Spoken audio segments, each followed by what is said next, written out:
గ్రంథంలోకి వెళ్ళి యెషయా గ్రంథము 7వ అధ్యాయము 1వ లేఖనం నుండి 14వ లేఖనం వరకు చదువుకొని మనం ప్రార్థన చేసుకుందాం. నేను చదువుతాను, దయచేసి వినండి. యెహోవా ఇంకను ఆహాజునకు ఇలాగూ సెలవిచ్చెను, నీ దేవుడైన యెహోవా వలన సూచన అడుగుము. అది పాతాళమంత లోతైనను సరే, ఊర్ధ్వలోకమంత ఎత్తైనను సరే. ఆహాజు నేను అడగను, యెహోవాను శోధింపనని చెప్పగా అతడు ఇలాగూ చెప్పెను, దావీదు వంశస్థులారా వినుడి. మనుషులను విసిగించుట చాలదనుకొని నా దేవుని కూడా విసిగింతురా. కాబట్టి ప్రభు తానే ఒక సూచన మీకు చూపును, ఆలకించుడి. కన్యక గర్భవతి కుమారుని కని అతనికి ఇమ్మానుయేలను పేరు పెట్టును. దేవుడి వాక్యాన్ని దీవించునుగాక. ప్రార్థన చేసుకుందాం. పరిశుద్ధమైన మా దేవా, నీకు వందనాలు చెల్లిస్తున్నాం నాయన. కృపగల మా తండ్రి, నీకు స్తోత్రములు చెల్లిస్తున్నాం. మహోన్నతుడా, సర్వోన్నతుడా, పరిశుద్ధుడా, నిత్య నివాసి, భూమిని ఆకాశాన్ని అందులో సమస్తాన్ని సుధించి సర్వశుచి చేత పరిశుద్ధుడు పరిశుద్ధుడు పరిశుద్ధుడని నిత్యము కొనియాడబడుతున్న మా దేవా, నీకు వందనములు చెల్లిస్తున్నాం నాయన. ఇంతవరకు కూడా ప్రభా మేము నాయన పాటల చేత నీ పరిశుద్ధ నామాన్ని స్తుతించాము, మయపరచాము, గణపరచాం.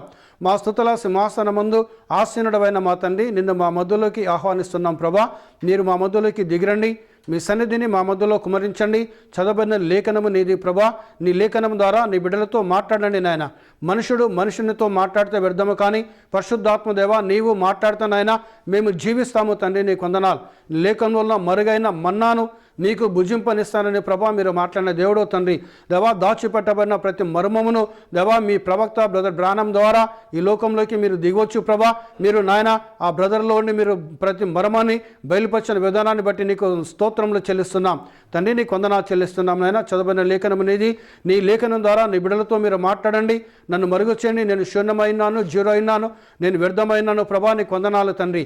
రంగస్థలం మీనికి పరిశుద్ధాత్మదేవ మీరే దిగొచ్చి నీ పరిశుద్ధ లేఖనం ద్వారా నీ బిడ్డలతో మాట్లాడి, అదేవిధంగా ప్రభా యూట్యూబ్లో కూడా ప్రభా మీరు అనేక మంది బిడ్డలు విని వాక్యంలో ఉన్న సత్యాన్ని, వాక్యంలో ఉన్న మర్మాలను తెలుసుకొని ప్రభా నీ యొక్క సర్వసత్యంలోకి రావడానికి దేవా నీ కృపను దయచండి తండ్రి. మీరు దీవించమని ఆస్వాదించమని సమస్తమైన మహిమా ఘనత ప్రభావాలు మీకు చెల్లిస్తూ మా ప్రభును మా రక్షకుడైన యేసు క్రీస్తు పరిశుద్ధ నామంలో ప్రార్థిస్తున్నాం తండ్రి, ఆమేన్. దయచేసి కూర్చుందాం. దేవుని పరిశుద్ధ నామానికి మహిమ కలుగును గాక. హల్లెలూయా, హల్లెలూయా. సో ఈ నెల డిసెంబర్ నెల దేవునికి స్తోత్రం, హల్లెలూయా. ప్రపంచవ్యాప్తంగా యేసు క్రీస్తు జన్మించాడు డిసెంబర్ 25వ తారీఖు నాడు. యూరోప్ కానీ, కెనడా కానీ, అమెరికా కానీ, వెస్టర్న్ కంట్రీస్ అన్నీ కూడా ఇంచుమించు హాలిడేస్ ఉంటాయి. అత్యంత ఎక్కువ మంది ప్రపంచంలో అత్యధికమైన జనాభా జరుపుకునే పండుగ ఏదైనా ఉన్నది అని అంటే అది క్రిస్మస్. అది దేవుని స్తోత్రం, హల్లెలూయా, హల్లెలూయా.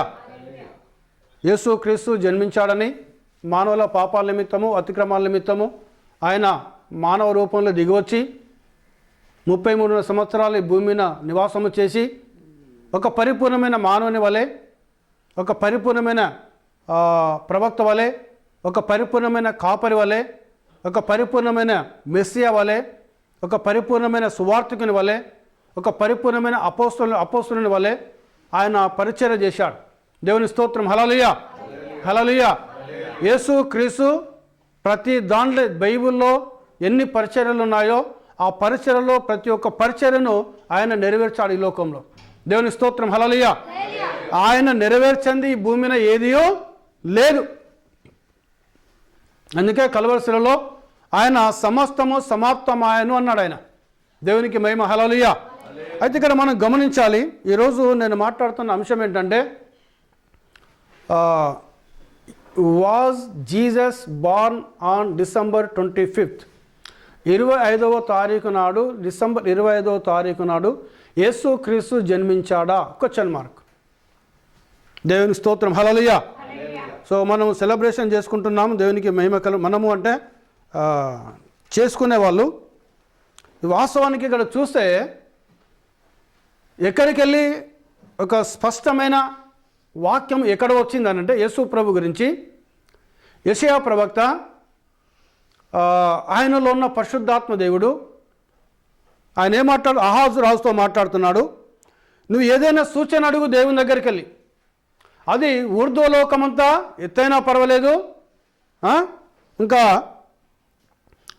పాతాళమంతా లోతైనను, ఊర్ధ్వలోకమంతా ఎత్తైనను పర్వాలేదు, నువ్వు ఏ సూచన క్రియ అడిగినా దేవుడు అది నీకు నెరవేరుస్తాడని దేవుడు వాగ్దానం చేస్తున్నాడు. హల్లెలూయా. ఇక రాజు ఏం చేస్తున్నాడు, నేను ఏది అడగనయ్యా నేను, ఎందుకంటే ఆయన తెలుసు దేవుడు ఏది చేయాలని అనుకుంటే అదైనా చేస్తాడు, ఆయనకు అసాధ్యమైంది ఏదీ లేదు. అందుకే నేను ఏమి అడగాను అంటే, అప్పుడు దేవుడు అంటున్నాడు, దావీదు వంశస్థులారా, ఇంకేమన్నాడు ఆయన, నేను అడగను యెహోవాను నేను శోధించానని చెప్పగా, నేను అడగను ప్రభు నేను శోధించాను నేను అని చెప్పి, అప్పుడు దేవుడు అంటున్నాడు, దావీదు వంశస్థులారా వినుడి, మనుషులను విసిగించట చాలదనుకొని నా దేవుని కూడా విసిగింతురా, కాబట్టి ప్రభువు తానే ఒక సూచన మీకు చూపును. ఇక్కడ గమనించండి, ప్రభువు అంటున్నాడు. వాక్యమును చాలా జాగ్రత్తగా మనం చూస్తే, ప్రభువు తానే ఒక సూచన మీకు చూపించనంటున్నాడు. పైననేమో దేవుడైన యెహోవా వలన ఒక సూచన అడుగున్నాడు 10వ లేఖనంలో. యెహోవా ఇంకను ఆహాజునకు ఇలాగ సెలవిచ్చెను, నీ దేవుడైన యెహోవా వలన సూచన అడుగుము, అది పాతాళమంత లోతైనను సరే, ఊర్ధ్వలోకమంత ఎత్తైనను సరే అని అన్నాడు. అక్కడేమో యెహోవాని పలికాడు, కానీ ఇక్కడ వచ్చేసరికి ప్రభువు తానే ఒక సూచన మీకు చూపిస్తాడు. హల్లెలూయా, హల్లెలూయా. ఏంటిదా సూచన? కన్యక గర్భం ధరించి కుమారుణ్ణి కంటుంది, ఆయనకు ఇమ్మానుయేలను పేరు పెట్టబడును. ఇది యేసు ప్రభు జన్మించడానికి ఇంచుమించు 700 సంవత్సరాల క్రితము జరిగిన సన్నివేశం. చరిత్ర ప్రకారం చూసుకుంటే 700 సంవత్సరాల క్రితము యేసయ్య జన్మించడానికి ముందు యెషయా ప్రవక్తలో ఉన్న పరిశుద్ధాత్మ దేవుడు మాట్లాడిన మాట. ఆ 700 సంవత్సరాల తర్వాత కన్యక వచ్చింది, గర్భం ధరించింది, కుమారుని కన్నది, కానీ ఇమ్మానుయేలు అను పేరు పెట్టలేదు. హల్లెలూయా. పెట్టిందండి? ఇమ్మానుయేలు అను పేరు పెట్టలేదు. ఏమని పేరు పెట్టారు? దేవదూత చేత గాబ్రియేలు దూత వచ్చి యోసేపు తోటి మాట్లాడుతున్నాడు. దావీదు కుమారుడు అయిన యోసేపు, నీ భార్య అయిన మరియాను చేర్చుకున్నట్టుగా నీవు భయపడవద్దు, ఆమె గర్భం ధరించింది పరిశుద్ధాత్మ వలన కలిగెను, ఆమె ఒక కుమారుణ్ణి కన్నును, అతడు తన ప్రజలను వారి పాపములోకెళ్ళి ఆయన రక్షించును గనక ఆయనకు యేసు అను పేరు పెట్టుదు. హల్లెలూయా. కన్యక గర్భం ధరించింది, యెషయా ప్రవక్త చెప్పిన ప్రకారముగా కుమారుని కన్నది, కానీ ఇమ్మానుయేలను పేరు పెట్టలే. ఏమని పేరు పెట్టబడింది? యేసు అను పేరు పెట్టబడింది ఆయన. హల్లెలూయా, హల్లెలూయా. ఎందుకు అనంటే ఇక్కడ ఇమ్మానుయేలు అన్న మాటకు అర్థం చెప్పేశాడు యెషయా ప్రవక్త. ఏమంటున్నాడు? ఫుట్ నోట్ నంబర్ 2 ఉన్నది అక్కడ. దాని అర్థం ఏంటనగా దేవుడు మనకు తోడై ఉన్నాడు. హల్లెలూయా. దేవుడు మనకు తోడై ఉన్నాడు అనగా మానవ రూపంలో ఆయన భూమిని జన్మించి మనతో నిలబడబోతున్నాడు, మనతో నడవబోతున్నాడు, మనతో సంచరించబోతున్నాడు, మన వలె జీవించబోతున్నాడు. ఎవరు? సృష్టికర్త అయిన దేవుడు. హల్లెలూయా, హల్లెలూయా. ఎవరైనా? సృష్టికర్త అయిన దేవుడు మానవ రూపంలో దిగొచ్చి మన వలె ఈ లోకంలో ఒక మనిషి, ఒక మానవుడు ఎలా జీవిస్తాడో అలాంటి జీవితము జీవించబోతున్నాడు అని యేసు ప్రభు గురించి యెషయా ప్రవక్త చెప్పిన మాట నెరవేరింది. అందుకే మత్తయి సువార్త 1వ అధ్యాయం 18వ లేఖనం ఏముందంటే, యేసు క్రీస్తు జనన విధానం ఎట్లనగా ఉన్నది అక్కడ. హల్లెలూయా, హల్లెలూయా.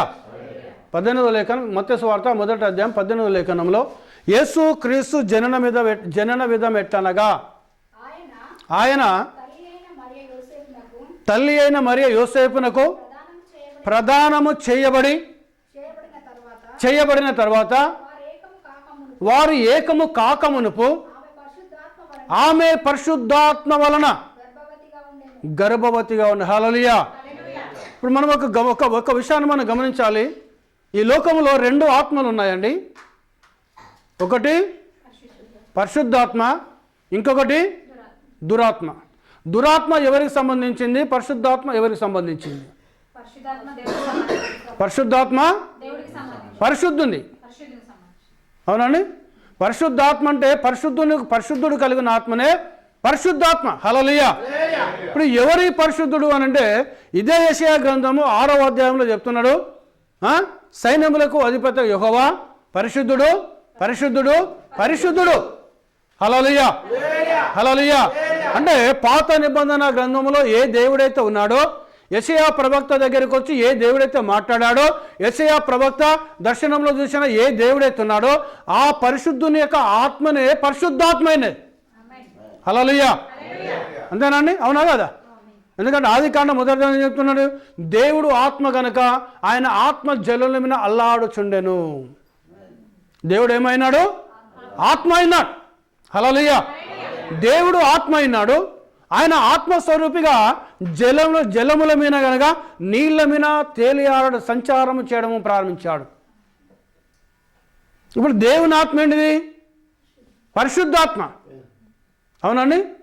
ఇంకొక ఆత్మ ఏంటిది? సాతానుగా ఒక ఆత్మ, అది అపవిత్ర ఆత్మ. అది ఇప్పుడు దేవుని యొక్క పరిశుద్ధాత్మ మరియమ్మను కమ్ముకున్నప్పుడు, అనగా ఇంకా డీప్గా మనం వెళితే దేవుని పరిశుద్ధాత్మ అనగా దేవుని పరిశుద్ధాత్మ మరియమ్మ గర్భములోకి వెళ్ళి ఒక మానవ దేహము ధరించుకొని ఈ భూమినికి వచ్చాడు.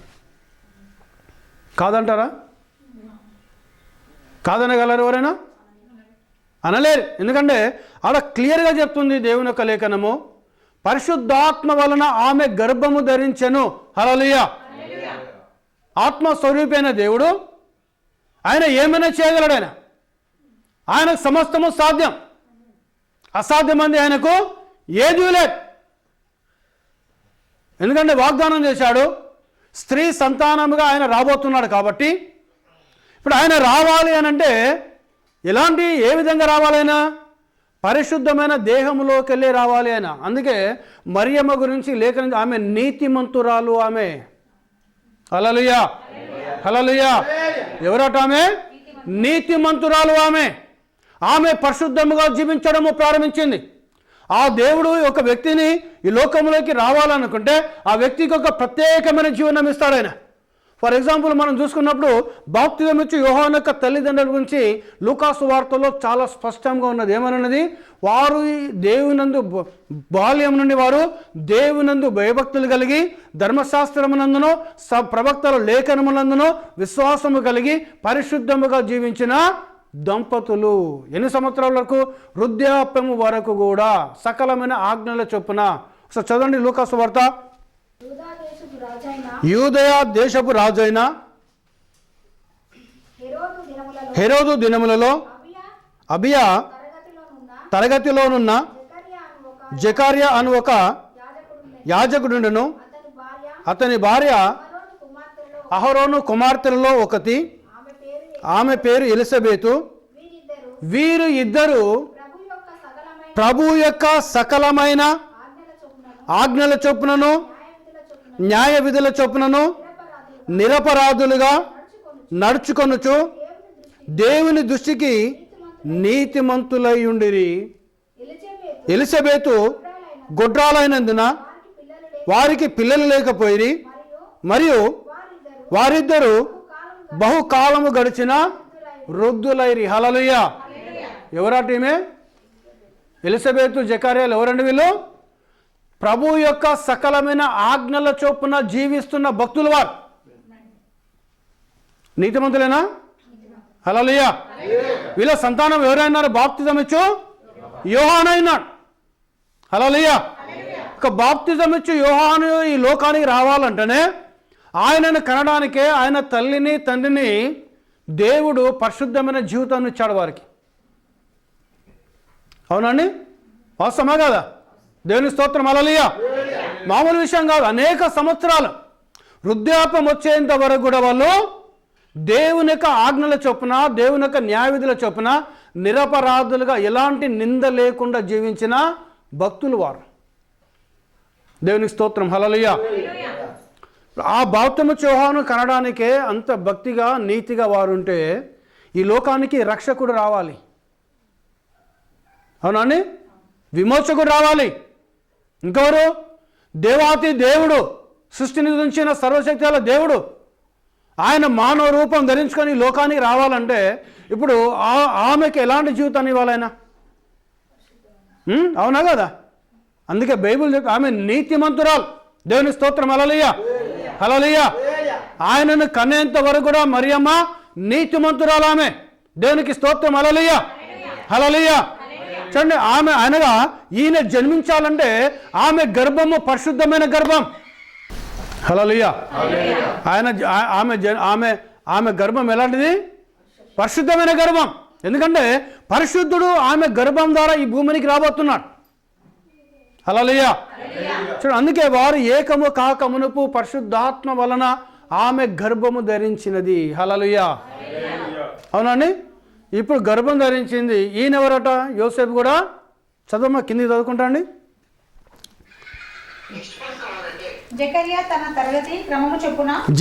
తన తరగతి క్రమం అమ్మ అక్కడ కాదు, మత్తయి సువార్త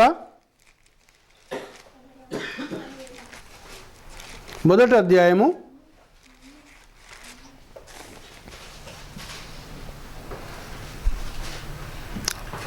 20వ లేఖనం చదవండి. 19వ లేఖనం. ఆమె భర్త అయిన యోసేపు నీతిమంతుడై ఉండి ఆమెను అవమానపరచనొల్లక రహస్యముగా ఆమెను విడనాడ ఉద్దేశించిన అతడు కూడా, యోసేపు కూడా నీతిమంతుడు. హల్లెలూయా, హల్లెలూయా. మరియమ్మ కూడా నీతిమంతురాలు. మామూలు జీవితం కాదండి వాళ్ళది, సాధారణమైన జీవితం కాదు.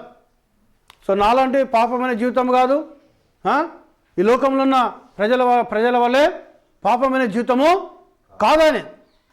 యోసేపు కూడా నీతిమంతుడు, మరియమ్మ కూడా నీతిమంతురాలు. హల్లెలూయా. ఆమెను అవమానపరచునొల్లక ఎందుకు వదిలేసుకోవాలనుకున్నాడు ఆయన? అప్పటికే ఆమె గర్భవతి. ఈ విషయాలను ఎవరొచ్చి చెప్తున్నారు? గాబ్రియేలు దూత యోసేపు యొద్దకు వచ్చి మాట్లాడుతున్నాడు. అతడు ఈ సంగతులను గురించి ఆలోచించుకొనిచుండగా ఇదిగో ప్రభు దూత స్వప్నమందు అతనికి ప్రత్యక్షమై, దావీదు కుమారుడైన యోసేపు, నీ భార్య అయిన మరియాను చేర్చుకొనుటకు భయపడకము, ఆమె గర్భం ధరించింది, పరిశుద్ధాత్మ వలన కలిగినది. ఆమె యొక్క కుమారుని కనను, తన ప్రజలను వారి పాప నుండి ఆయనే రక్షించును గనక ఆయనకు యేసు అను పేరు పెట్టుదువు అనెను. ఏం పేరు పెట్టారు ఆయనకు? యేసు అని పేరు పెట్టారు. ఇమ్మానుయేలు అని పేరు పెట్టలేదు ఆయన. ఇమ్మానుయేలు అనే మాటకు అర్థం ఏంటిది? దేవుడు మనకు తోడై ఉన్నాడు.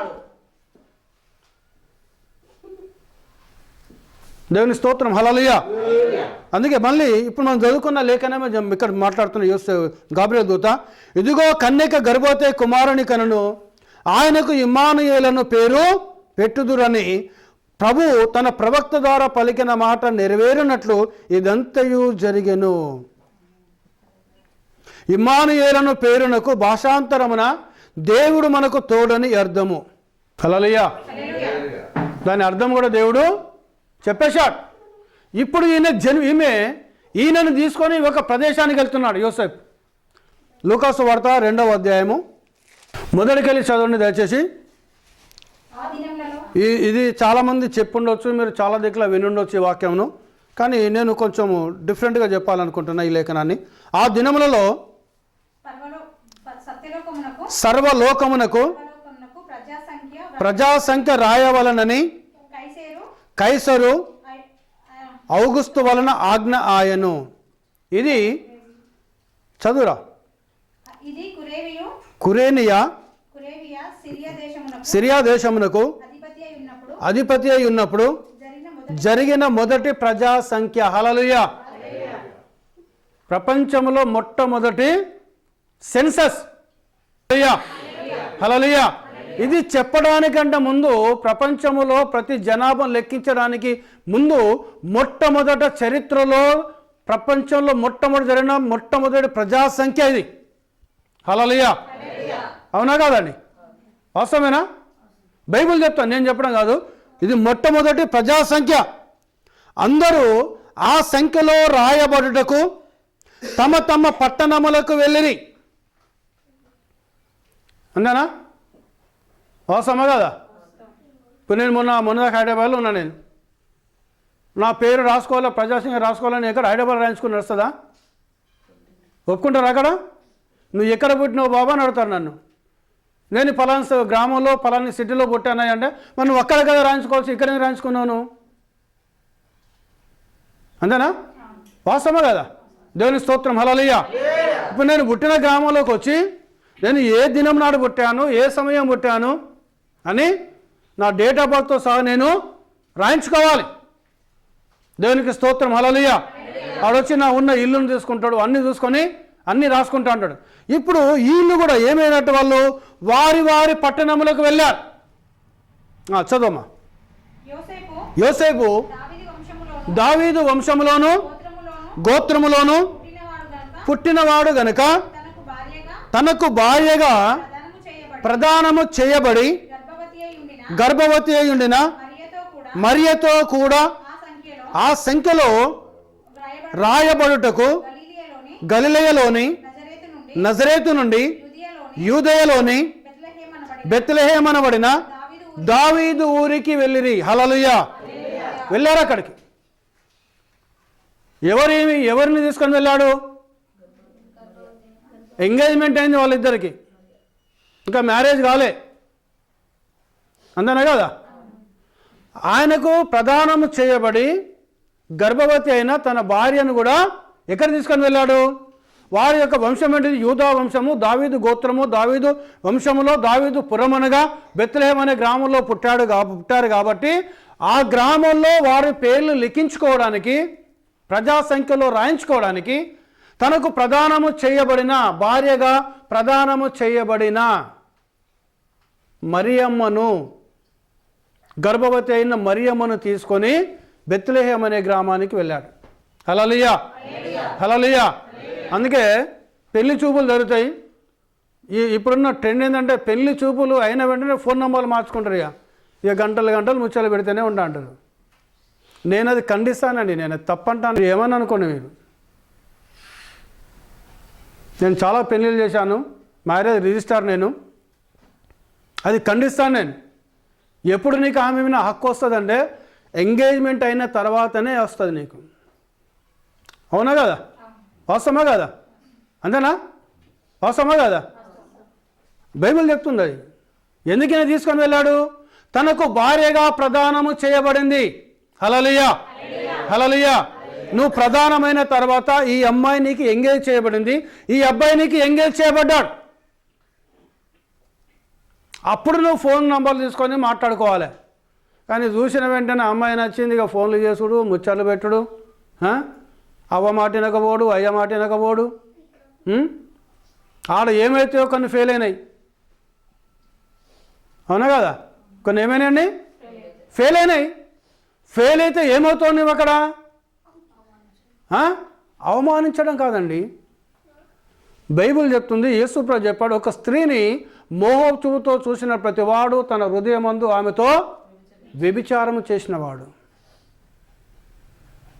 అవునా కదా? వాళ్ళు ఏం మాట్లాడుకుంటారో మనకు తెలియదు, మనకు ఏం ఊహించుకుంటారో కూడా మనకు తెలియదు. మనకు ఏమాత్రము చెడుగా ఊహించుకున్నా తీర్పు దినం నాడు వాళ్ళు లెక్క అప్పగించాలి దేవుని దగ్గర. హల్లెలూయా. ఈ భయం ఉండాలి ప్రతి క్రైస్తవునికి, ప్రతి క్రైస్తవురాలకు ఈ భయం ఉండాలి. దేవునికి స్తోత్రం, హల్లెలూయా. నేను ఈ విషయం చేస్తే తీర్పు దినం నాడు దేవుని దగ్గర లెక్క అప్పగిస్తాను నేను. సరే, అది మన విషయం కాదు. కానీ ఇక్కడ అంటే యూట్యూబ్లో వింటారు, ఒకవేళ వింటే వాళ్ళు ఎవరన్నా ఒకరన్నా మారుమనసు పొందొచ్చు. దేవునికి మహిమ కలుగును గాక. తనకు భార్యగా ప్రదానం చేయబడింది ఈమెను తీసుకొని వెళ్ళాడు. ఎక్కడికి వెళ్ళాడు? బెత్లెహేము అనే గ్రామానికి వెళ్ళాడు. ఆయన ఎందుకు వెళ్ళాడు? ఆయన పుట్టిన ఊరు, ఆయన తండ్రి పితడైన దావీదు పుట్టిన ఊరు కాబట్టి ఈమె నా భార్యగాని ప్రదానము చేయబడిన భార్య, నేను మీకు భర్తను, మేమిద్దరం భార్య భర్తలమని ఆ ప్రజా సంఖ్యలో రాయించుకోవడానికి వెళ్ళారు అక్కడికి. అందరాని వాస్తవమా కదా? హల్లెలూయా, హల్లెలూయా. ఇప్పుడు తన భార్యను తీసుకొని వెళ్ళి రాయించుకున్నాడు పేరు. అక్కడ ఏం జరిగింది?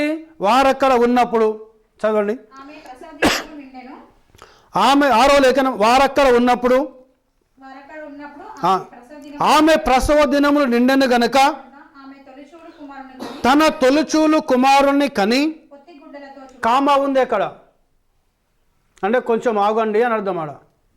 ఫుల్ స్టాప్ అంటే పూర్తిగా కాలాడ. ఫుల్ స్టాప్ అంటే రెడ్ సిగ్నల్, కామా అంటే ఎల్లో సిగ్నల్ ట్రాఫిక్ రూల్స్ ప్రకారం, అంటే కొంచెం ఆగాలి. ఎక్కడ కన్నది? తన తొలుచూలు కుమారుణ్ణి కన్నది. కన్న ప్లేస్ ఉందా? ఆగాల. కన్నది ఎక్కడ కన్నది? వాక్యమును ధ్యానించాలి. ప్లేస్ రాసిండా? రాసిండా అండి? మరి ఎందుకు రాయలేదు దేవుడు? ఎందుకు రాయలేదు ఆయన? కారణం ఏంటి? నేను చెప్తాను కారణం. నేను చెప్పడం కాదు, ఇక అలానే దేవుడు తన ప్రవక్తను పంపించి బయలుపరిచాడు దాన్ని. దేవుని స్తోత్రం, హల్లెలూయా. ఎందుకు? అందుకే అక్కడ ఆగాడు. కుమారుణ్ణి కన్నదా లేదా ఆమె? కన్నామె ఎవరు? మరియమ్మ, కన్యక.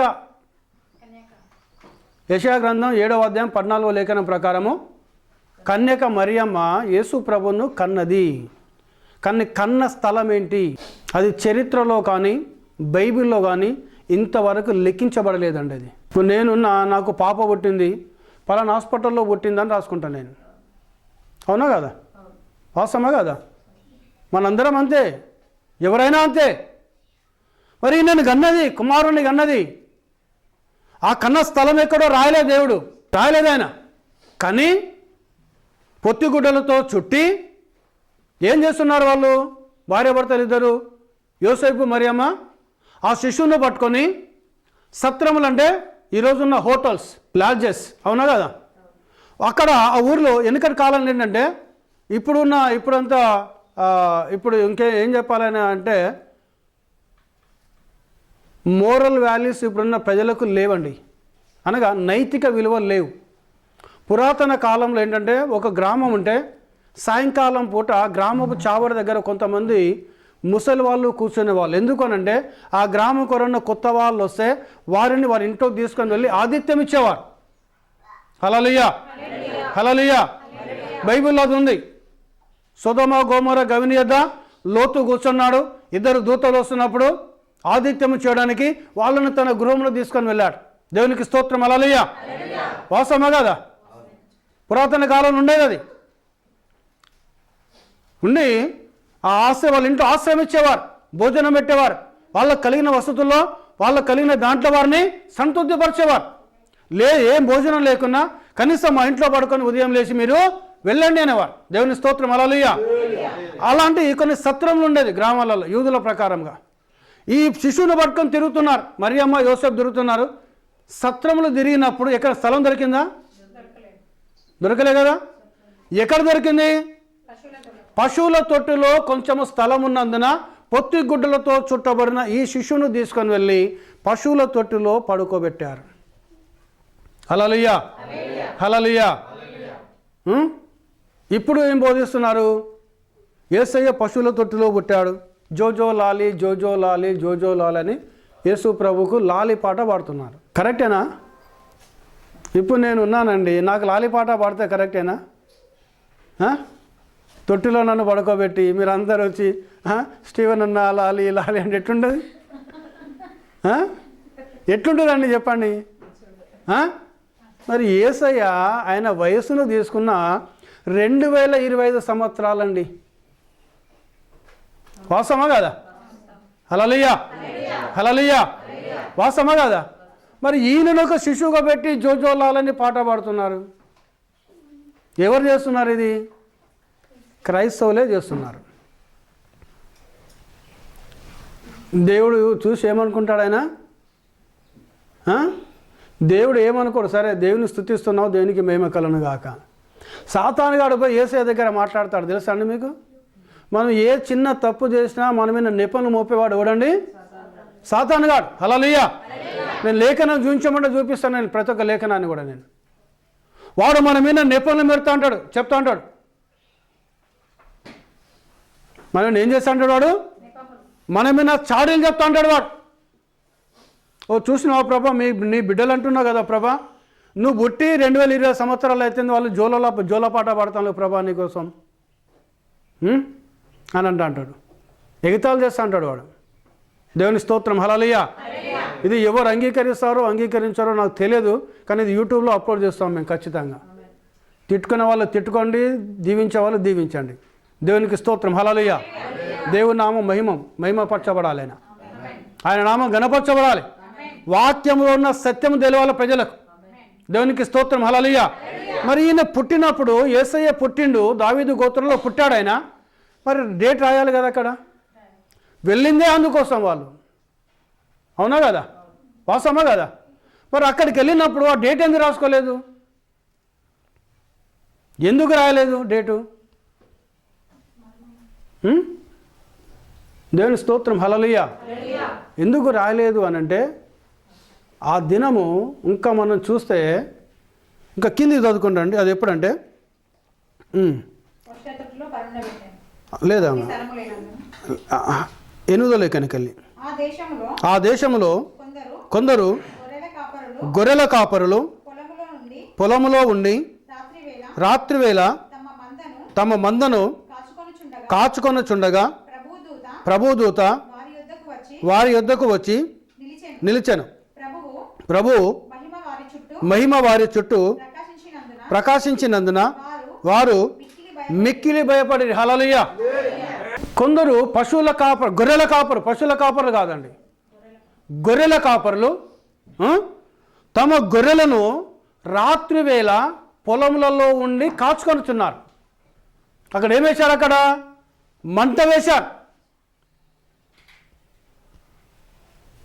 అవునండి. ఏ కాలంలో గొర్రెల కాపరులు పొలంలలో వారి యొక్క గొర్రెలను పెట్టుకొని మంట వేసుకొని కాచుకుంటారు? చలికాలమా, వానకాలమా, ఎండాకాలమా? ఏ కాలం అండి? చలికాలమా? చలికాలము కాదు. ఇప్పుడు చలికాలం పంట పండింది కదా, అవునా? నెక్స్ట్ ఏం వేస్తారు? మళ్ళీ యాసంగి పంట వేస్తారు. ఇక్కడ ఇది జరిగిన సన్నివేశం ఏసియా కాంటినెంట్లోనే జరిగింది. ఇది బెత్లెహేం గ్రామం ఎక్కడుందండి? యెరూషలేం ఎక్కడుంది? ఆసియా ఖండంలో ఉన్నది. హల్లెలూయా. హల్లెలూయా. అంటే మన భారతదేశానికి ఇస్రాయేల్ దేశానికి ఇంచుమించు ఫ్లైట్లో పోతే 3 hours 4 hours జర్నీ. మన దగ్గర వర్షాకాలం ఋతువు ఒక వారం ముందు స్టార్ట్ అవుతుంది, వాళ్ళకు ఒక వారం వెనుక స్టార్ట్ అవుతుంది. చలికాలం ఒక వారం ముందు స్టార్ట్ అవుతుంది, ఒక వారం వెనుక స్టార్ట్ అవుతుంది వారికి. ఎండాకాలం కూడా మనకు ఒక వారం ముందు స్టార్ట్ అవుతుంది, ఒక వారము వెనుక స్టార్ట్ అవుతుంది. ఇప్పుడు చూడండి, అమెరికాలో కూడా మీరు పేపర్లో చూడండి, రోడ్ల మీద మంచు పడితే మంచు మొత్తము అవి జేసీబీలు తోడేస్తున్నాయి. మన భారతదేశంలో కాశ్మీర్లో కూడా, హిమాచల్ ప్రదేశ్ కాశ్మీర్లో కూడా మంచు పడతా అంటారు, మంచు తీసేస్తా అంటారు. సేమ్ సిచ్యువేషను ఇజ్రాయెల్ దేశంలో కూడా ఉన్నది. మీరు గూగుల్లో కొట్టి చూడండి, తెలుస్తుంది. ఇప్పుడు ఈ మంచు పడతా ఉంటే, రాత్రివేళ మంచు పడతా ఉంటే గొర్రెల కాపరులు వాళ్ళ గొర్రెలను తీసుకొని పొలాలలో కాచుకుంటారా? వాళ్ళు మంట పెడితే మంట ఉంటుందా? మంచుకు ఉంటుందండి? మంచుకుంటుందా మంట? ఉండదు. ఏ కాలం అది? 2వ పంట కోసిన తర్వాత, హల్లెలూయా, కోసిన తర్వాత అప్పుడు ఏమవుతుంది? ఆ గొర్రెల కాపర్లు లేదంటే పశువుల కాపర్లు వారి యొక్క గొర్రెలను తీసుకొని వెళ్ళి ఆ పొలంలో పెట్టినప్పుడు ఆ గొర్రెల యొక్క మలము, వాటి యొక్క మూత్రము పొలానికి సారం. అది అక్కడ పెట్టి ఆ మందకు చుట్టూ ఒక కొంచెం ఫెన్సింగ్ వేసి ఆ గొర్రెల కాపరి ఒక మంచం వేసుకొని ఆ ద్వారం మీద పడుకుంటాడు. ఆయన పడుకొని దానికి ముందు ఒక మంట పెట్టుకుంటాడు. ఎందుకు ఈ మంట పెట్టుకుంటాడు అని అంటే, రాత్రి వేళ పెడతాడు ఆ మంట. కారణం ఏంటనగా క్రూర జంతువులు వచ్చి ఆ గొర్రెలను ఖర్చుకొని వెళ్లకుండా ఆ మంట వెలుతురులో అవి చూసి భయపడి పారిపోతాయి. కాబట్టి ఆ మంట అక్కడ పెట్టడం జరుగుతుంటుంది వారు. కానీ అక్కడ చలి కాచుకోవటం లేదు వారు. బైబిల్ లేఖనం ఏం చెప్తుంది? చలి కాచుకుంటలేరు, మందను కాచుకుంటున్నారు వారు. చలి కాచుకోవడం వేరు, మందను కాచుకోవడం వేరు. హల్లెలూయా. ఇప్పుడు మనం ఏం చేస్తాం? మనం ఇప్పుడు తెల్లవారుజామున పేపర్లు చిన్న చిన్న కట్టెలను తీసుకొచ్చి మంట పెట్టి చక్కగా కూర్చుంటాం మనం, అవునా కదా? చేతుల్లో పెట్టి కాపుకుంటామా లేదా? హల్లెలూయా. వాస్తవమా కదా? అంతేనా అండి? వాస్తవమా కదా? చలి కాచుకుంటారా లేదా? హల్లెలూయా. కానీ వాళ్ళు మందను కాచుకుంటారు. వాళ్ళు గొర్రెల కాపర్లు ఎవరు కాచుకుంటున్నారు? మందను కాచుకుంటున్నారు. దేవుని స్తోత్రం, హల్లెలూయా. వారి యొద్దకు దేవుని దూత వచ్చి, యూదయ మనుషులారా మీకు శుభము కలుగును గాక, మంచి సువర్తమానము తెలియజేసామని, క్రీస్తు మీ కొరకు పుట్టాడు, ఆయనకి ఇదే ఆనవాలు, ఒక శిశువు పొత్తిగులతో చుట్టబడి పశువుల తొట్టులో పరుండబెట్టబట్ట మీరు చూస్తారు, ఆయన మెస్సియా, భూమి తనకి ఇష్టమైన మనుషులకు సమాధానము కలుగునుగా. కానీ వారు స్తుతిస్తూ ఉంటే వారి చుట్టూ మొత్తము దేవుని వెలుగు ప్రకాశించడము ప్రారంభించింది. హల్లెలూయా, హల్లెలూయా, హల్లెలూయా. దేవునికి మహిమ, హల్లెలూయా. ఏ కాలమైనది? ఇప్పుడు మనుషుల్లో మనం మారుతున్నాం మనం, కానీ జంతువులు మారాయి, వాటి స్వభావము మారదు. ఈ చలికాలములో గొర్రెలు పిల్లలను కనయండి. మీరు ఇక్కడ సోమిలో ఇక్కడ గొర్రెలు ఉన్నారు, వెళ్ళి అడగండి. కానీ ఏ కాలంలో గంట తెలుసా అండి పిల్లలను?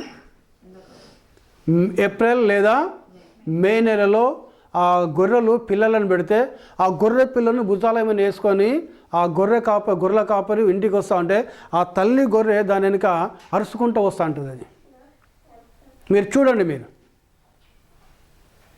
దేవుని స్తోత్రం, హల్లెలూయా. ఈయన కూడా అదే కాలంలో పుట్టాడు. ఎందుకంటే లోక పాపను మోసుకొని పోవు దేవుని గొర్రె పిల్ల అయిన, హల్లెలూయా, హల్లెలూయా. ఈయన లోక పాపను మోసుకొని పోవు దేవుని గొర్రె పిల్ల. అయితే ఒక సన్నివేశంలో ఒక ఆయన వెళ్ళి చలి కాచుకుంటాడు. ఆయన ఎవరండి? ఎక్కడ కాచుకుంటాడు?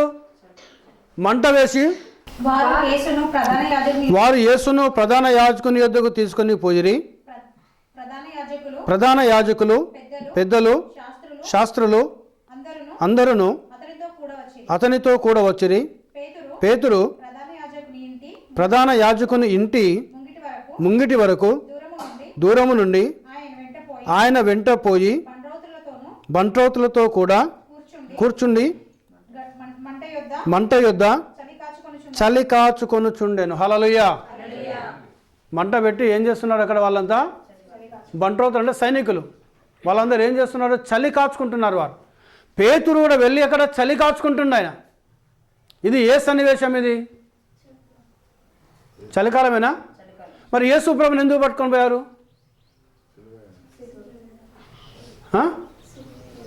ఎందుకు పట్టుకుపోయారండి యేసు ప్రభువును? సిలువ వేయడానికే కదా.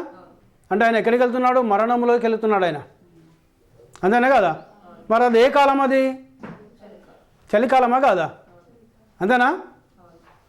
మరి గుడ్ ఫ్రైడే, ఈస్టర్ ఎప్పుడు చేస్తారండి? ఎప్పుడు చేస్తారు? అవునా కదా? మరి ఇక్కడ జరిగింది ఏంటిది? ఇక్కడ స్పష్టంగా మంట పెట్టి చలి కాచుకుంటా ఉంటే సైనికులతో పాటు పేతురు కూడా వెళ్ళి చలి కాచుకుంటాడు ఆయన. ఆ మంట వెలుతురులో ఒక చిన్నది చూసి, నీవు కూడా నజరేయుడగు యేసుతో ఉన్నవాడివి కాదా అంటది. అప్పుడు పేతురేమో, అమ్మ ఆయన ఎవరో నాకు తెలియదు, నొట్టు పెట్టుకుంటాడు ఆయన. హల్లెలూయా. వాస్తవమా కదా? మరి ఏ కాలంలో మంట పెట్టి చలి కాచుకుంటారు? చలికాలమా ఎండాకాలమా? మరి ఏం చేస్తాను చలికాలంలో? చలికాలంలో క్రైస్తవులు ఏం చేస్తున్నారు? అవునా కదా? పుట్టిన పండగ చేస్తాంలే అనేది.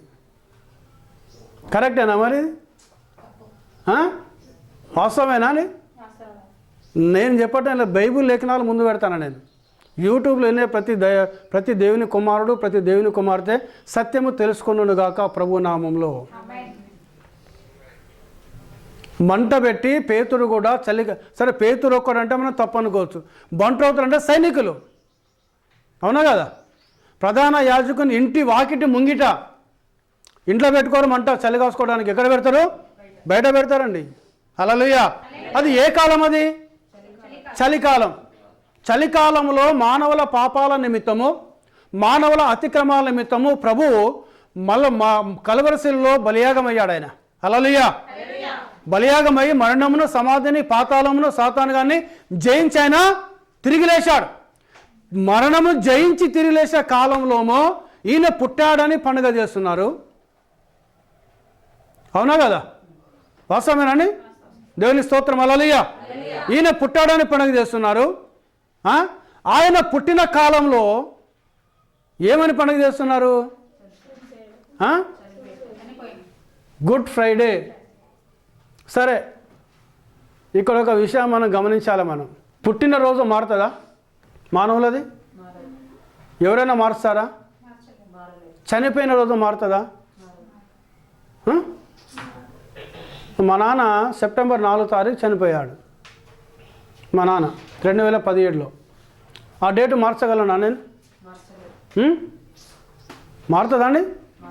ఎవరైనా మారుస్తారా దాన్ని? 2020 సంవత్సరము గుడ్ ఫ్రైడే, ఈస్టర్ మీ స్మార్ట్ ఫోన్లో కొట్టి చూడండి. ఎప్పుడు వచ్చింది గుడ్ ఫ్రైడే? ఏప్రిల్ 18వ తారీఖు గుడ్ ఫ్రైడే, ఏప్రిల్ 20వ తారీఖు ఈస్టర్ వచ్చిందండి. చూడండి, మీ స్మార్ట్ ఫోన్లో చూడండి, క్యాలెండర్ ఉంటుంది. అవునా కదా? గుడ్ ఫ్రైడే అంటే ఆయన మానవుల పాపాల నిమిత్తమైన మరణించిన దినమని మనందరము సిలువలు పట్టుకొని, అంటే మేము కాదు, క్రైస్తవులంతా సిలువలు పట్టుకుపోయి కొండలు ఏమైనా పెట్టి ఏడ్చుకుంటూ అక్కడ ఉంటా అంటారు. మళ్ళీ ఈస్టర్ నాడు పెందల కడ పోయి ఆ సిలువని పట్టుకొచ్చి చర్చిలో పెడతారు.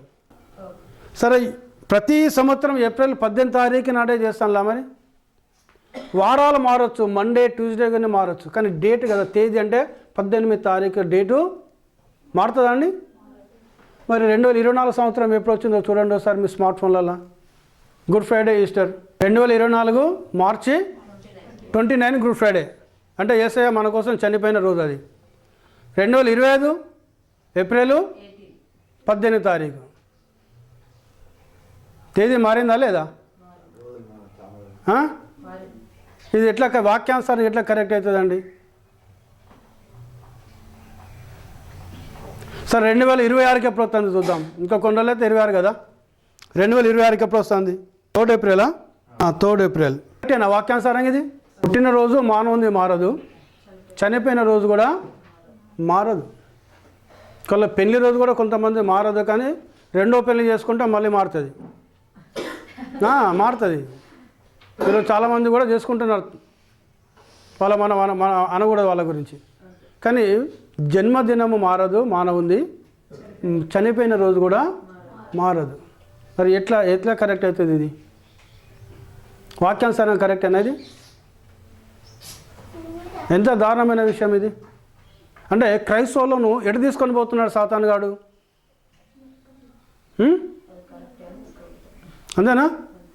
అందుకే యేసుప్రభు ఏం చెప్తున్నాడంటే, లేఖనాలను పరిశోధించండి, అవి నా గురించి సాక్ష్యం ఇస్తున్నాయి. హల్లెలూయా. అందుకే మనకు ప్రధానం ఏమైండాలి? వాక్యం ప్రధానమై ఉండాలి. వాక్యంలో ఏదైతుందో దాన్ని మనం నమ్మాలి. మనం వాక్యంలో లేదని దాన్ని వదిలేసేయాలి. దేవుని స్తోత్రం, హల్లెలూయా. దేవుని నామానికి మహిమ కలుగును గాక.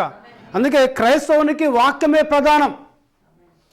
నేను 150 సంవత్సరాలు బైబిల్ స్కాలర్ని, నేను డాక్టరేట్, నేను బైబిల్లో PhD చేశాను. నేను బైబిల్ 100 సార్లు చదివినా, 20 సార్లు చదివినా, 10 సార్లు చదివినా. ఇది కాదండి కావాల్సింది. నువ్వు ఎన్నిసార్లు చదువు బైబిలు, సాతాను గానికి మనకంటే ఎక్కువ తెలుసు వాక్యం. హల్లెలూయా. అంటే క్రైస్తవులను వాడు ఏం చేస్తున్నాడంటే తప్పుడు మార్గంలోకి నడిపిస్తున్నాడు వాడు, సాతాను గాడు. హల్లెలూయా.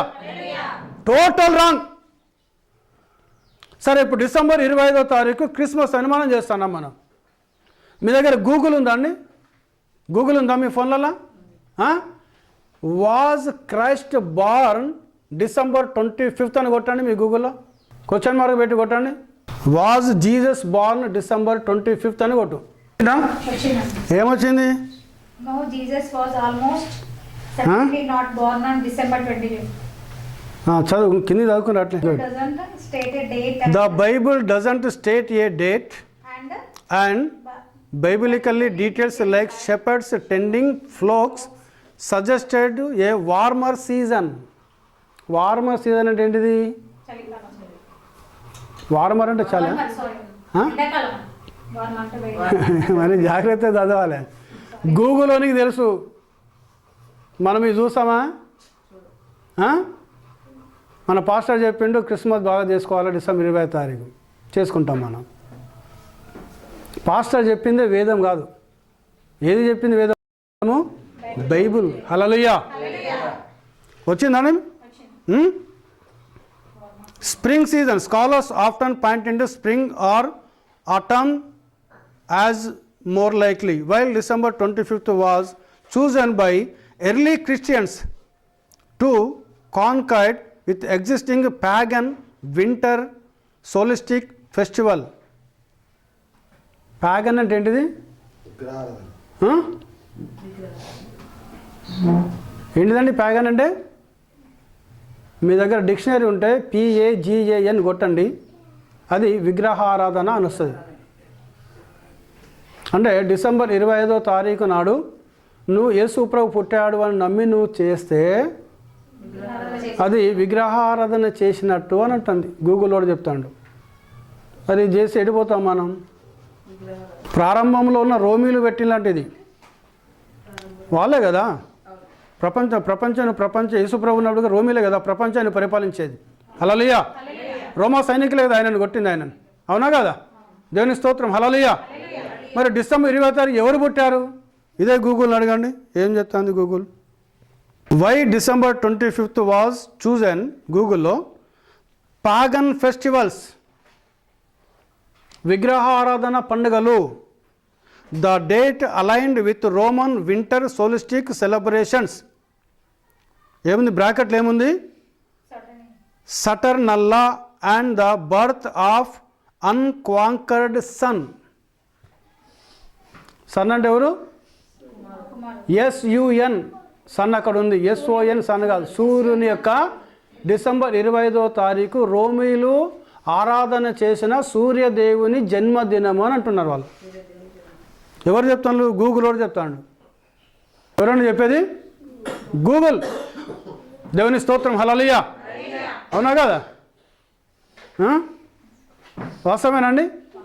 మరి ఇప్పుడు యేసుప్రభు పుట్టాడని పండుగ ఎట్లా చేస్తారు క్రైస్తవులు? యూనివర్సల్గా క్రైస్తవులు అంటే సెలబ్రేషన్ చేస్తే ఎవరన్నట్టుగా.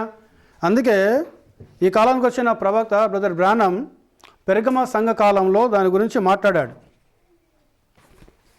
Page number 62, paragraph number 1, 2, 3, 4. జనులకు ఆ కాన్స్టాంటన్ ఏర్పరిచిన ప్రత్యేక పండుగలను గమనించండి. ఇవన్నీ ఎవరు పెట్టారంటే ఈ పండుగలు? కాన్స్టాంటన్ అనే చక్రవర్తి పెట్టాడు. దేవునికి స్తోత్రం. హల్లెలూయా. ఇది హిస్టరీ, ఇది చరిత్ర, ఇది దేవునికి మహిమ కలుగును గాక. కాన్స్టాంటన్ నోపుల్ అనే చక్రవర్తి క్రీస్తు 325వ శతాబ్దంలో ప్రారంభించిన పండుగ.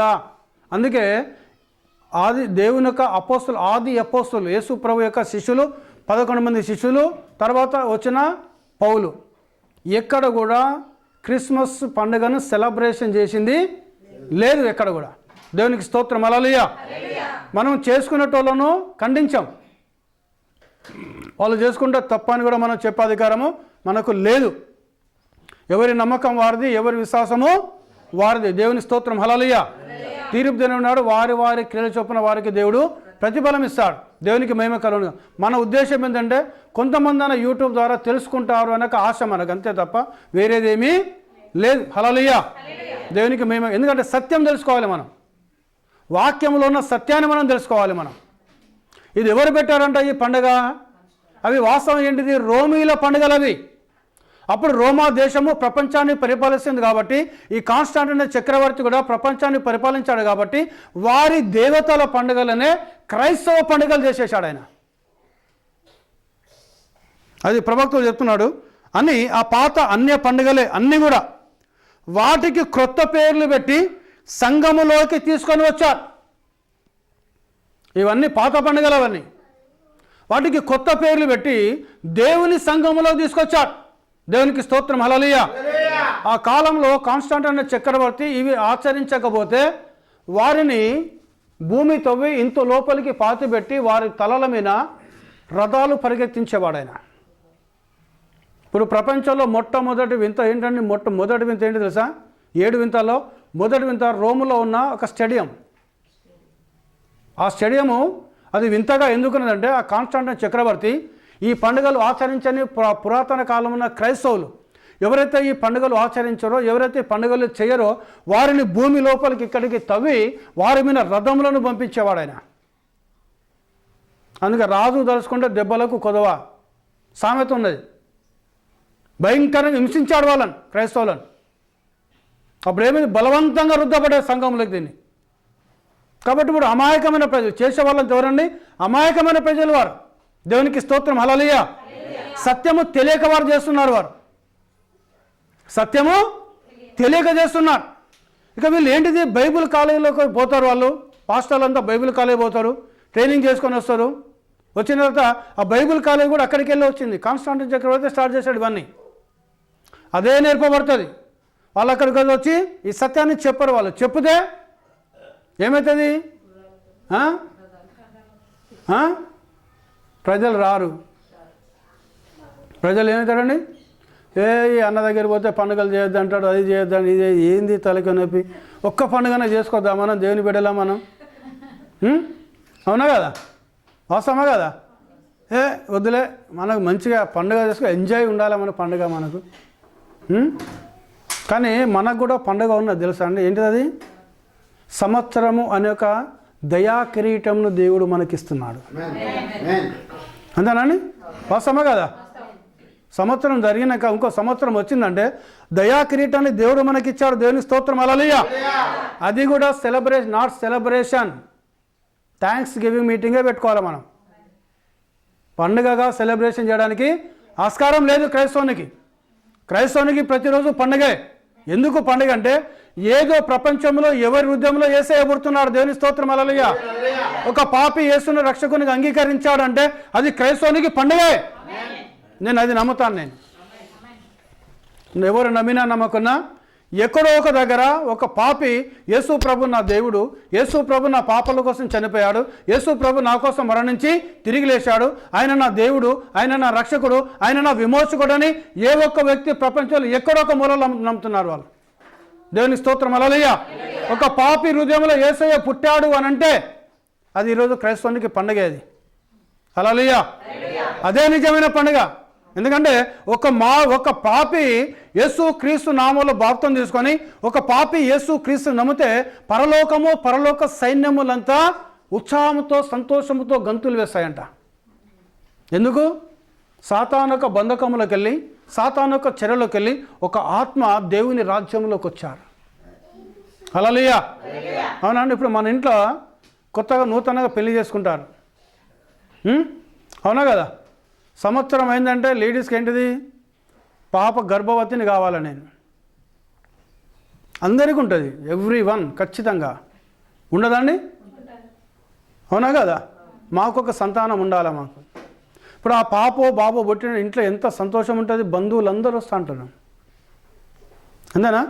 మనం బర్త్డే చేస్తాం, బర్త్డే కానీ పాప పండుగ చేస్తే ఒక సెలబ్రేషన్ చేస్తాం. ఎందుకంటే మాకు ఈ దేవుడు ఈ పాపనిచ్చాడు, దేవునికి మహిమ కలుగును గాక.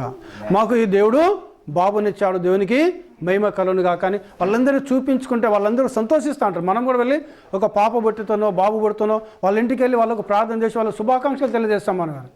ఎందుకంటే ఆ కుటుంబాన్ని దేవుడు ఒక పాపతో దేవుడు దీవించాడు, ఒక బాబుతో దేవుడు ఆ కుటుంబాన్ని దీవించాడు. దేవుడు మేము ఇంకా దీవించును గాక అంటారు.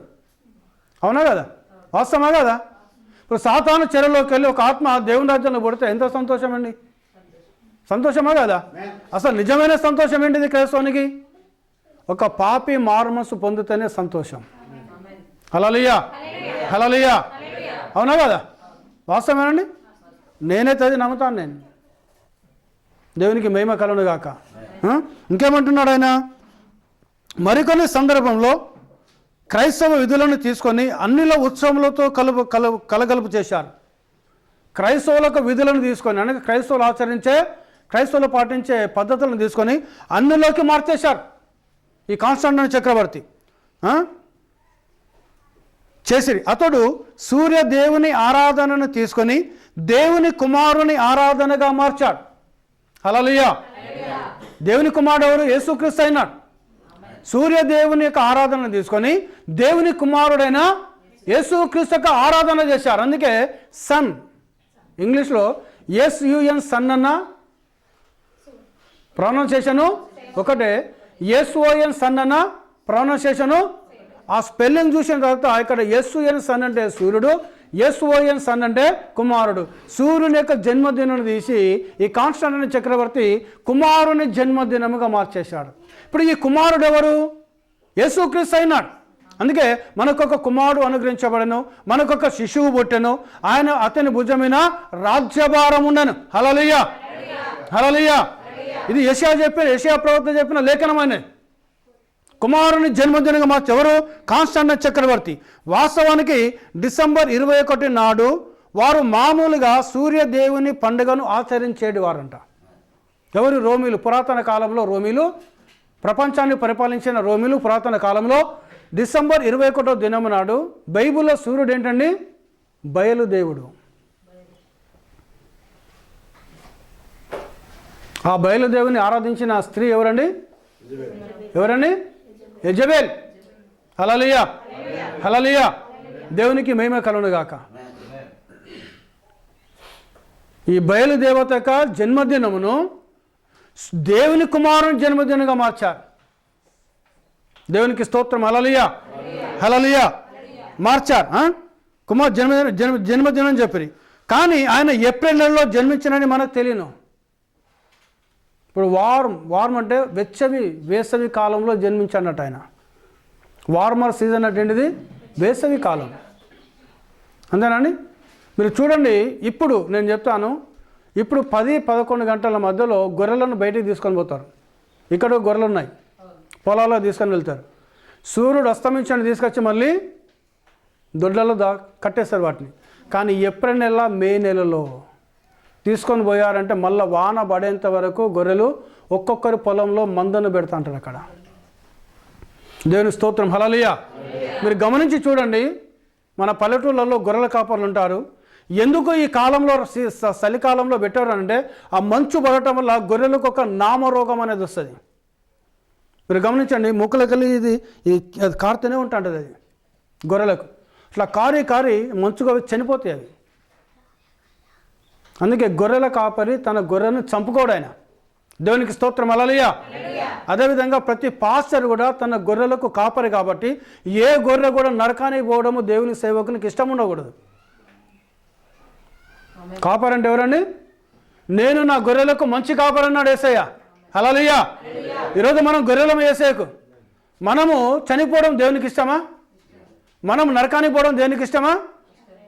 మన కోసమే కదా ఆయన వచ్చి ప్రాణం పెట్టింది. ఆయన మన కోసమే ఆయన కొడా దెబ్బలు తిన్నది. మన కోసమే కదా ఆయన రక్తం భూమి నాకు చెందించింది. ఆయన మన కోసము కష్టపడ్డాడు, మన కోసం శ్రమపడ్డాడు, మన కోసం తన ప్రాణం పెట్టాడు, మన కోసం తన రక్తం కాచిన ఆ దేవుడు మనం నరకానికి పోవడం దేవునికి ఇష్టమండి? ఇష్టం లేదు ఆయన. హల్లెలూయా. ఒకవేళ ఆయనకి ఇష్టమైతే ఆయన మంచి కాపరి కాదు ఆయన. కానీ ఏమంటుండే ఆయన? నేను మంచి కాపరిని నా గొర్రెలకు, నా ప్రాణము నా గొర్రెల కోసం పెట్టడానికి వచ్చాను అన్నాడు ఆయన. హల్లెలూయా, హల్లెలూయా. అందుకే ఆయన ఏం చేశాడు? ఆయన తన ప్రాణమును మన కోసం పెట్టిండు. ఆయన ఏప్రిల్ నెలలో పుట్టారు. ఎందుకనగా డిసెంబర్లో జీవం రాదు. డిసెంబర్లో గొర్రెలు పిల్లలను కనయ్యవి. మీరు చూడండి, ప్రకృతి మారదు, మానవుని ఆలోచన మారుతుంది, మానవుని యొక్క జీవితం మారుతుంది, మానవుని యొక్క స్థితిగతులు మారుతుంది. కానీ మానవుడు మారవచ్చు, కానీ దేవుడు సృష్టించిన సృష్టి మారదు. దేవుని స్తోత్రం. హల్లెలూయా, హల్లెలూయా. వారు అస్తార్తే పండుగను తీసుకొని ఈస్టర్ ఉత్సవంగా చేశారంట. అస్తార్తే ఎవరు? బయలు అష్టార్తే. కర్మేలు కొండ మీద ఏలియా బయలు ప్రవక్త 400 మందిని, అష్టార్తే ప్రవక్త 450 మందిని పిలిచాడు. మీ బయలు అష్టార్తే దేవుడైతే మీరు ప్రార్థించండి. ఆకాశమికెళ్ళి అగ్ని కురిపించి ఏ దేవుడైతే బలిపశువును దహించి వేస్తాడో అతడే నిజమైన దేవుడు. దేవునికి స్తోత్రం. హల్లెలూయా. ఏలియా కర్మేలు కొండ మీద సవాల్ చేశాడు.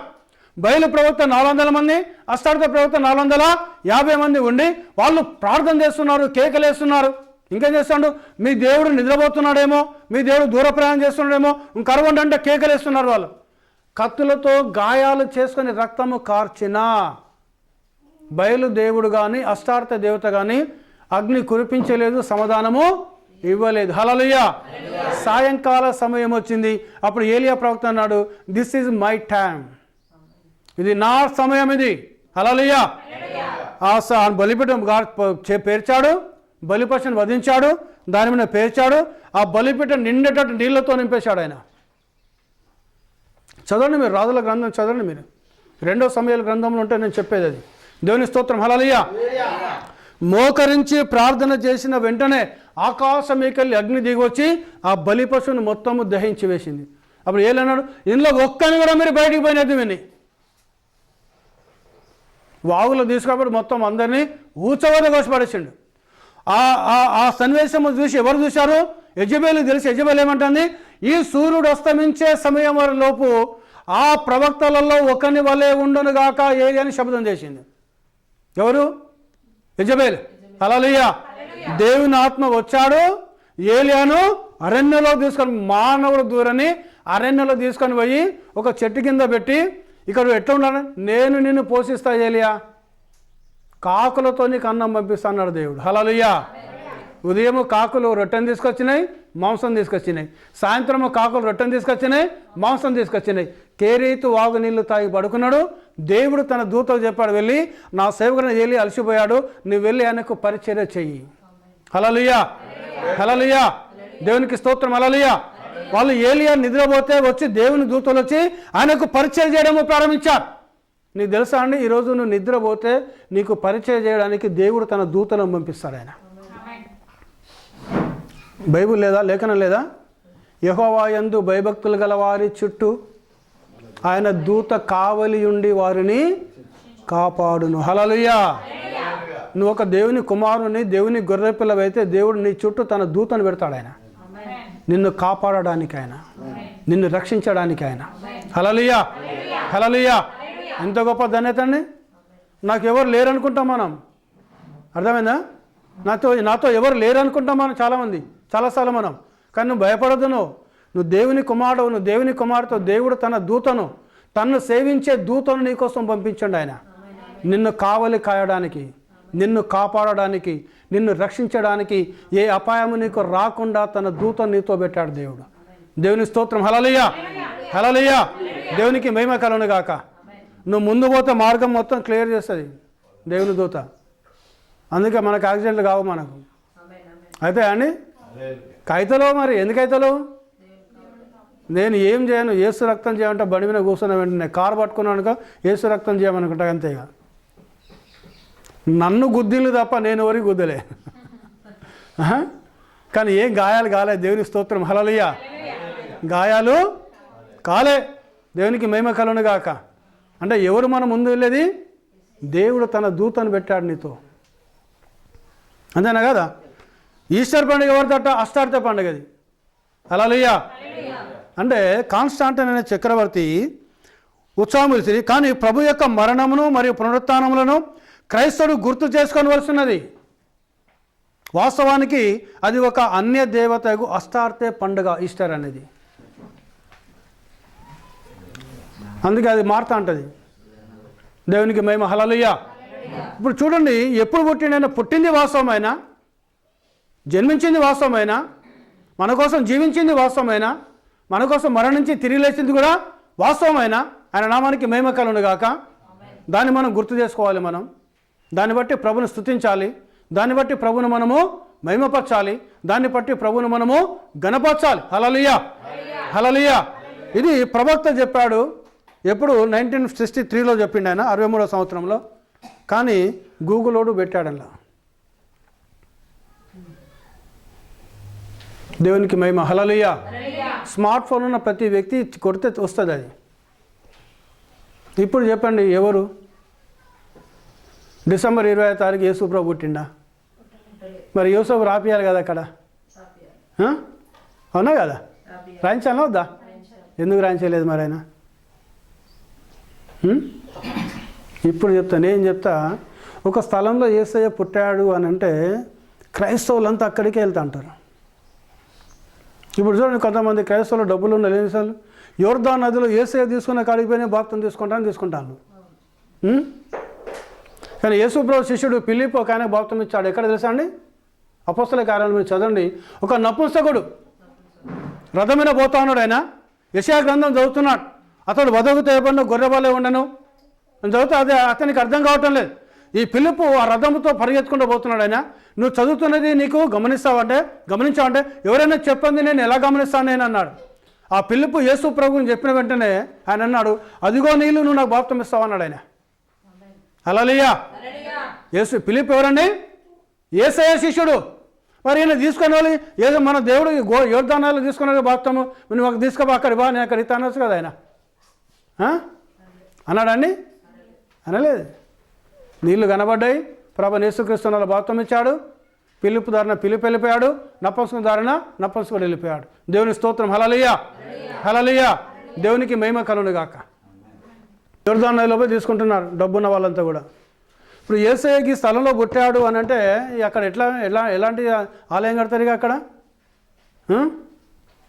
కట్టారా డబ్బున్నలు పోయి? మనం ఒక్కసారి అక్కడ పోయి రావాలా మనం క్రైస్తవులో మనం? దేవుని స్తోత్రం. హల్లెలూయా. పేదవాళ్ళు ఉంటారు, డబ్బు లేని వాళ్ళ పరిస్థితి ఏంటిది? ఇవన్నీ దేవుడు ఆలోచన పరుడు కాబట్టి ఆయన పుట్టిన డేటును బైబిల్లో కానీ చరిత్రలో కూడా లేదు. ఎక్కడ చరిత్రలో కూడా లేదు. పుట్టిన స్థలంను కూడా మరుగు చేశాడు ఆయన. ఆయన ఏమన్నాడు? ఆయన ఎక్కడైతే 2 లేక 3 నా నామమున కూడుంటారో నేను వారి మధ్యలో ఉంటానన్నాడు ఆయన. హల్లెలూయా. ఈరోజు ప్రభు యేసుక్రీస్తు నామములో మనం 2, 3 కూర్చున్నామంటే, ప్రార్థన చేస్తున్నామంటే దేవుడు మన మధ్యలో ఉంటాడు.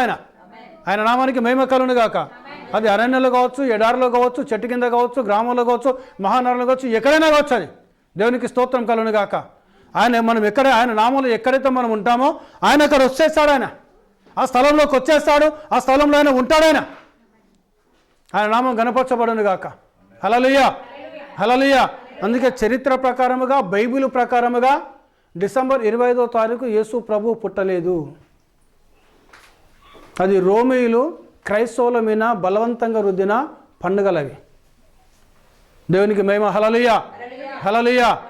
ఒక్క లేఖను చూపించి నేను ముగిస్తాను. నేను గలతీ 4వ అధ్యాయము 10-11. మీరు దినములను, మాసములను, ఉత్సవ కాలములను, సంవత్సరములను ఆచరించుచున్నారు. పౌలు అంటున్నాడు, మీ విషయమై నేను పడిన కష్టము వ్యర్థమైపోవునేమో అని ముమ్మిని గూర్చి భయపడుచున్నాను. హల్లెలూయా. ఇప్పుడు పౌలు మాట్లాడుతున్నాడా? పౌలులో ఉన్న పరిశుద్ధాత్మ దేవుడు మాట్లాడుతున్నాడా ఈ మాటలు? అవునా కదా? రాసింది మాత్రం పౌలు, కానీ ఎవరి ప్రేరేపణ చేత రాశాడు పౌలు? ఆయన పరిశుద్ధాత్మని యొక్క ప్రేరేపణ. ఇప్పుడు దేవుడు ఎలా ఉన్నాడు? పరిశుద్ధాత్మ ఉన్నాడు. ఇప్పుడు మన దినములని, వారములని, మాసములని, ఉత్సవకాలములని, పండుగలని మనం చేస్తే దేవుడు ఏం చేశాడట? ఆయన బాధపడుతున్నాడు పరిశుద్ధాత్మ దేవుడు. హల్లెలూయా. ఇవి ఎవరి? ఇవి పైన ఉన్నది లేఖన చదివండి ఒకసారి. ఆ కాలమందైతే మీరు దేవుని ఎరగని వారై, అమ్మ ఎరిగిన వారు కాదు, ఎరగని వారు, ఎరగని వారై నిజముకు దేవుళ్ళు కాని వారికి దాసులై ఉంటుంది.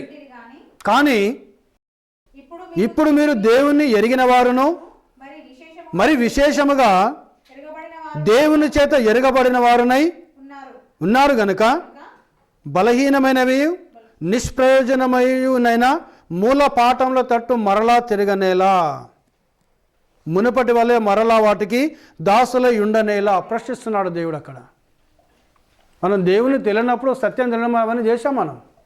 కానీ ఎప్పుడైతే మనం దేవుని ఎరిగినామో, అంటే దేవుని తెలుసుకున్నామో, దేవుడుగా మనల్ని సంపూర్ణంగా తెలుసుకున్నాడు ఆయన. హల్లెలూయా. అంటే మనము దేవుని తెలుసుకున్నాము, దేవుడుగా మనల్ని సంపూర్ణంగా తెలుసుకున్నాడు ఆయన. మరలా ఇవన్నీ తెలుసుకున్న తర్వాత మళ్ళీ మూలపాఠాల వైపు ఎందుకు వెళ్తున్నారు మీరు? బలహీనమైనవి, నిష్ప్రయోజనం అంటవి, వాటితో మనకు ఎలాంటి ఉపయోగమో లేదు. అలాంటి వాటికి నువ్వు ఎందుకు దాసులు ఉంటున్నారు మీరు? దేవునికి స్తోత్రం. హల్లెలూయా. ఎన్నడూ చర్చికి రానోడు డిసెంబర్ 20వ తారీఖు మంచిగా చర్చికి వస్తాడండి. ఎన్నడూ రాడు. మాకు ఫ్రెండ్స్ ఉన్నారు చాలామంది. తమ్మి నేను పుట్టినరోజుకు చర్చికి పోతా, సచ్చిన రోజుకు పోతా, లేచిన రోజుకు పోతా, మళ్ళీ చర్చికి పోనంటాడు ఆయన. చూడు అట్లా క్రైస్తవులు డిసెంబర్ 26 చూడండి, టెంట్లు వేస్తారు, చైర్లు వేస్తారు, మొత్తం నిండిపోతారు అక్కడ. హల్లెలూయా. వాస్తవమా కదా? వాస్తవమేనా? పండుగ. కానీ బైబిల్ ఏం చెప్తుంది? దేవుని యొక్క వాక్యం ఏం చెప్తుంది? ఆ మూల పాఠాల వైపు మనం చేస్తే పరిశుద్ధాత్ముడు దుఃఖిస్తున్నాడు ఆయన. హల్లెలూయా. పరిశుద్ధాత్ముడు ఏం చేస్తున్నాడండి? దుఃఖిస్తున్నాడు ఆయన, బాధపడుతున్నాడు ఆయన. దేవునికి మహిమ కలుగును గాక. ఈరోజు మనము పరిశుద్ధాత్మని సంతోషపెట్టేవారు ఉండాలి, పరిశుద్ధాత్మని మహిమపరిచేవారు ఉండాలి. ఆ పరిశుద్ధుడే ప్రభు అయిన యేసు క్రీస్తు అయినాడు. ఈ కొద్ది మాటలు ప్రభు దీవించి ఆస్వాదించును గాక. ప్రార్థన చేసుకుందాం. దయచేసి అందరూ తలలు ఉంచండి, ప్రార్థన చేసుకుందాం. పరిశుద్ధమైన మా తండ్రి, నీకు వందనాలు చెల్లిస్తున్నాం నాయన. కృపగల మా దేవ, నీకు స్తోత్రములు చెల్లించుకుంటున్నాం. మహోన్నతమైన మా యేసయ్య, నీ ఘననామాన్ని బట్టి వందనాలు. ఇంతవరకు నైనా మీరు ఇచ్చిన వాక్యాన్ని బట్టి నీకు స్తోత్రములైనా 30ంతలుగా 60ంతలుగా 100ంతలుగా దీవించండి. యూట్యూబ్ ద్వారా ఏ బిడ్డలైతే వాక్యం వింటున్నారో వారి మనోనేత్రములు యేసుక్రీస్తు నామములో తెరవబడును గాక. వారి యొక్క హృదయనేత్రములు యేసుక్రీస్తు నామములో తెరవబడును గాక. వారి సత్యమును తెలుసుకొని ప్రభా, సత్య సంబంధులుగా వారు జీవించడానికి దేవా నీ కృపను దయచండి. వారిని ముట్టండి, స్వస్థపరచండి, ఆరోగ్య బలము దయచండి. వారిని వాక్యంలోకి నడిపించి తండ్రి నీ నామాన్ని మహిమ పొందుకోమని సమస్తమైన మహిమ ఘనత ప్రభావాలు మీకు చెల్లిస్తూ మా ప్రభును మా రక్షకుడైన యేసు నామంలో ప్రార్థిస్తున్నాం తండ్రి. ఆమేన్. దేవునికి మహిమ కలుగును గాక.